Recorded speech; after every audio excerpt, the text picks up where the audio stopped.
Hey everybody, welcome back to the Slimefun Tips and Tricks episode with your host, Boomer. This has got to be looking kind of weird for those that follow along. Where am I? Well, I am not on my server. I am actually on a public Slimefun server. This is the first time that I have found a public Slimefun server that I'm willing to publicly endorse. I have been looking around for a while, and I've played on a couple, probably 3 or 4, that one came really close to getting the endorsement, but unfortunately I was having some issues with connecting on a regular basis. If they resolve it, I'd probably +1 them. But this is the first one that I've been on where the staff, the owners, and the players are very genuine, very positive, very supportive, very willing to help out, answer questions. I have yet to get any slack. For those of you who are on the official Slimefun Discord server, you've probably interacted with a number of these. But just to give you a quick idea, I'm on the Royale MC server. It's not a huge server. I'm on their survival with Slimefun. I will put a link to their website as well as to join the server in the description. I've spent some time talking with probably about a dozen different people on the server, either through the chat, through the Discord server, the Slimefun Discord server. I think one of them may actually be a moderator, or if not, insanely knowledgeable. Actually, there's probably a couple of them that are very knowledgeable about Slimefun and are very active in participating on the servers. So, real quick though, getting back to what we're here for, tips and tricks. This is my Slimefun base. It took me a couple of days just to mine all this out and get the basalt and the strip birch. And I've also been the recipient of some generosity from some of the people on the server.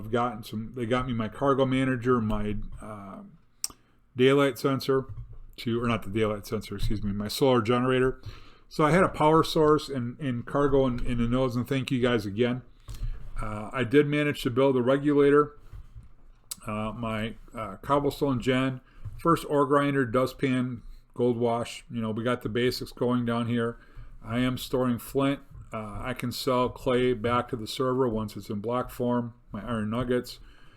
But with only one dust washer, one of each, I'm not generating a ton of all the dust, but I do have some. I've got 3 aluminum, 1.5 copper, 2.5 gold, 1 and change on iron. So, I am getting some stuff, but I need more. So back to the tip and trick. What's next, right? You've got the basics going. So first thing I'm going to recommend is you get the 5 ore grinder, 3 gold pan, 2 dust washers. I know Light Shadow out there, somebody who I learned a lot about Slimefun in the beginning. She's got an episode out there where she goes 5, 5, and 5 as a basic dust farm. I would not recommend that, as the the dust washers, excuse me, will be very bored. They won't be doing much. 5, 3, and 2 is the standard pretty much now that it's been defined by. And as you start getting some of my bigger base builds, when I'm running 100 ore grinders, that number changes slightly, but not a lot. 5, 3, 2 is pretty sound where you can get going on. So my next stage is to build the 5, 3, and 2, and then to start upgrading their speeds. From there, I want to get into the Slimefun guide some more. Now, I've been unlocking stuff. I've been focusing a lot in the energy and electricity section. I've got levels 1 and 2 on my gold pans, dust washers, ingot factories. I've got a crucible. I've got 1 ore grinder. I got to get the 2 going, and eventually we'll get number 3, of course. I've got a pulverizer. Some of the generators have been unlocked. I've done the presses. Lava gen, I think, was already unlocked. I got a smeltery. I need to get the second one. Yeah, these will come in time. But we've got a lot of the add-ons in here. There's light expansion, infinity expansion, fluffies in here with the barrels and the machines. We've got backpacks, colored ender chest, talisman, exotic gardens in here. And the basic, of course, of Slimefun. So there's quite a bit. There's a lot in here where I can definitely go boomer on the server. Now, sorry, Lucky, don't worry. I'm not going to kill the server.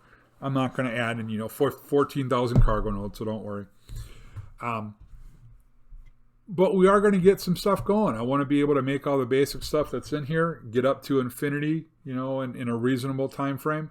I don't spend a ton of time here because I don't have a ton of time, but it's been a great place. And if I didn't have all these other things going on, I definitely would put the series here. I'd have no problem. And I'm probably going to use this a lot for the tips and tricks, just so you guys can see how my base evolves.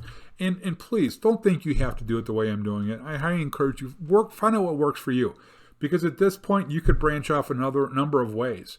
You could start unlocking the entire guide, and I've done it. I've got 4 spawners down below my base, 3 spider and a zombie that I picked up through the server where I've been able to get XP going. I've got 4 spider spawners that I could put in there if I wanted to, or create a second grinder.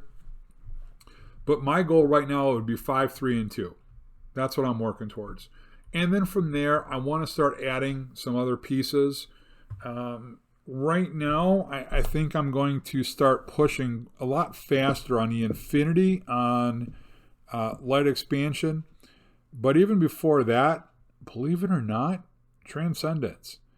Because, as I said in my video, there's a machine in there that, once you've got it going, generates an insane amount of power, relatively inexpensive. Now, I am going to have to work towards, I think if I remember right, I'm going to have to work towards a blistering ingot. So once I get those unlocked and remember which machine it was, and I'm probably going to have to go back and watch my own episode. But my goal is to get the power generation from there first, and then we're going to work towards the Infinity expansion, my Infinity reactor.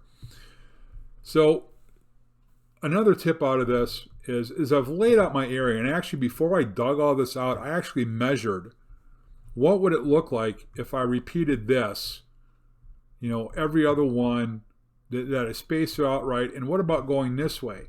Am I going to be able to maximize where I place my nodes? So I actually thought about that when I decided how big of and wide of a space did I need, how am I going to get in and out? So I'm probably just going to put a stairwell, up against the wall versus the blocks. There'll be another layer that will go below this, and probably one more layer below that. My chest storage area is not going to stay up there. I'm going to drop it down below. I'm going to, kind of like I've done in my server, my series, I'm probably going to have another layer down here, and then there's going to be rooms that are going to branch off 3 different directions. One that way, one that way, and one that way, because back this way is where my spawners are. So anyways, guys, I just wanted to give you the quick, hey, tip and trick. Here's where I'm at. Here's what I recommend, that you continue to build towards. But again, once you've got the basics going, find something for you. Enjoy the game. Enjoy your day, guys. Have a great day. Thanks for watching. Go Boomer or go home. We'll see you later.